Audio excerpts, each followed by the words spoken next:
look at some graphs and simple equations in 3 dimensions. And I want to compare these to things in 2 dimensions. In 2 dimensions, equations of the form x equal to a, where a is a constant number, give vertical lines. And equations of the form y equal to b give horizontal lines. Once again, b is a constant. So I want to see about getting 3-dimensional analogs to this. Let's start with the equation x equal to 3. What this tells me is that x is always 3, but y and z can be any number whatsoever. If I think about this graphically in my 3-dimension plane, I know I need to go out to 3 on the x-axis, but it actually doesn't matter how far over on the y-axis I go or how far up on the z-axis I go.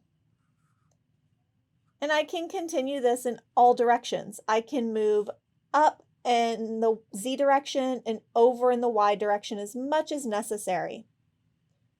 So what I end up with is a plane. And this is going to be a plane that's perpendicular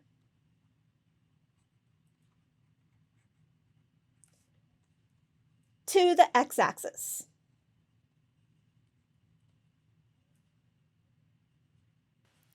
Next, let's look at the equation y equal to 1.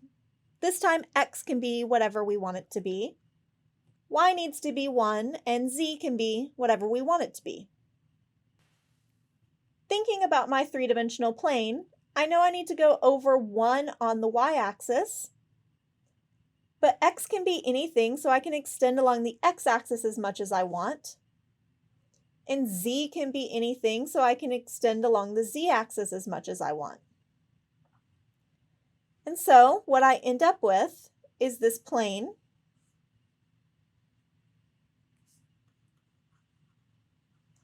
And this time I'm perpendicular to the y-axis.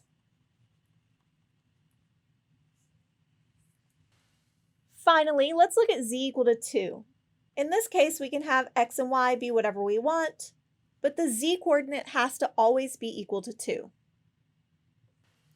Graphically, if I think about my 3-dimensional coordinate system, I know that I need to go up to 2 on the z-axis, but I can go over on the y-axis as far as I want, and over on the x-axis, since those values can be whatever I need them to be.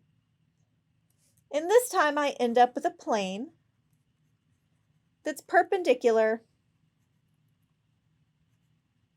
to the z-axis. So in general, if I have equations of the form x equal to a number, y equal to a number, or z equal to a number, I end up with planes that are perpendicular to that particular axis. The next thing I want to look at is circles in 2 dimensions. These are the set of all points that are equidistant from a fixed point. The set of all points equidistant from a fixed point in 3 dimensions is a sphere. And in order to find the equation of a sphere, we need to understand how to look at distances between points in 3 space. As a reminder, in 2 space, if we have 2 points, P, which is x0, y0, and Q, which is x1, y1, the distance between them is the square root of x1 minus x0 squared plus y1 minus y0 squared. If I want to extend this to 3 dimensions, my points now look like x0, y0, z0, and x1, y1, z1. In distance between these 2 points looks like the square root of x1 minus x0 squared plus y1 minus y0 squared plus z1 minus z0 squared. Let's consider a sphere with center x0, y0, z0.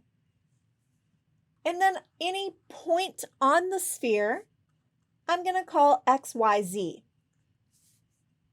And I know the distance between the center and the points on the sphere is a constant value. We're going to call this r, which is known as the radius. So what we have is that the distance between the point and the center, so the square root of x minus x0 squared plus y minus y0 squared plus z minus z0 squared is equal to my distance r. If we square both sides, I have x minus x0 squared plus y minus y0 squared plus z minus z0 squared equal to r squared. And this is our standard formula for the sphere. If you would like to see Professor Pierce make more videos like this one, you can support her on Patreon in the link below. Any and all support means a lot to her. It allows her not only to make more videos, but it also allows her to campaign for free and accessible online education to conferences and other universities. Thank you for watching, and remember, math is for everyone.